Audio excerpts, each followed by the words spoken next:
Coming up next, put your hands together for Joseph Siegel.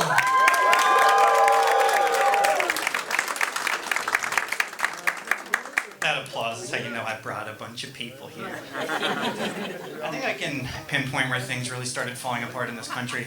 I think it's when McDonald's got rid of the McPlay place. First of all, I had to find somewhere else to do drugs. I think you can kind of chart the stages of capitalism we're in by what the McDonald's looks like.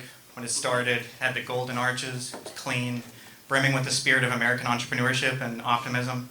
The 80s came along, things were full throttle, everyone was all coked out. There were zany characters walking around like the Grimace. People were like, it's all gonna trickle down, baby, what could go wrong? Hey, let's make a character called the Hamburglar who steals hamburgers. We are all gonna have houses. Fast forward to today, you go into McDonald's and the cashier's like, hey, what can I get for you? Please make it quick, I'm gonna be late to my second job, I need to pay for my one-bedroom apartment. I'm a doctor with 3 kids, I'm gonna be late for surgery. And I'll say, hey, give me the Justin Bieber chicken nugget meal.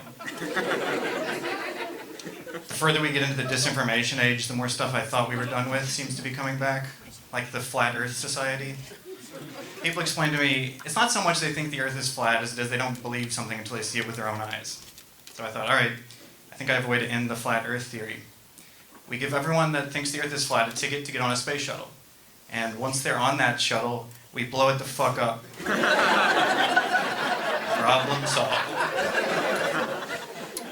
One of the reasons I love winter is because it's when bugs go back to hell where they belong. I had an ant infestation in my kitchen once. It turns out the best way to get rid of them are these traps that look like little plastic domes. When I found out how they worked, I realized they were by far the most sadistic form of pest control. And I've seen some disturbing mouse traps in my day. The thing is, those mice got to die. The way the ant trap works is it's filled with this poison that the ants think is food. And they take it to their queen, and then it kills her. And then they all just leave out of confusion and despair. And I thought, Jesus Christ, I wanted to kill them physically, not spiritually.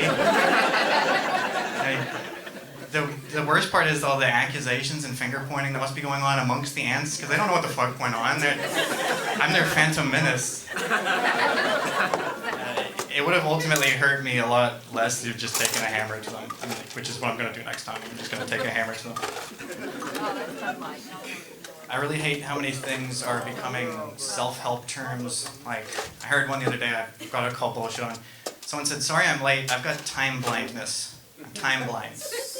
And I was like, all right, we got to stop giving assholes terms to excuse themselves of being assholes.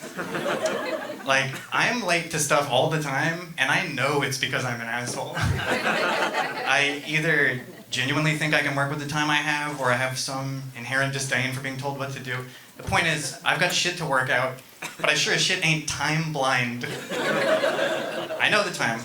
I can see the time. I just don't respect the time. And they already have a term for that. It's called an asshole. And I'm one of them. I don't have kids, but I see a lot of really bad parenting when I'm around. I'm at movie theaters a lot. I saw one once where there was this kid in line for the box office. He wanted to see, whatever the superhero movie was. His mom said, no, we gotta go see the movie about the kid with the deformed face, the inspirational thing. I said, son of a bitch. That kid wanted to see a movie about people with extraordinary powers, not children with underordinary faces. It's not school. It made me think about the kind of cool dad I'm gonna be. I'm gonna show my kid all the coolest movies by the time he's 7, so he's that cool kid that goes to school and tells all the other kids what sex is before anyone knows, but who's also burns his own arm with a cigarette at recess because his psyche is deeply disturbed by what he's seen. And then when he comes home and tries to tell me about it, I'm gonna ask him why he's not getting me a beer. I'm gonna be the coolest dad ever. Or at least I would be. But I looked it up, and it turns out in order to have kids, you have to get laid. So, not really in the cards for me. Thank you guys so much. It's all I got.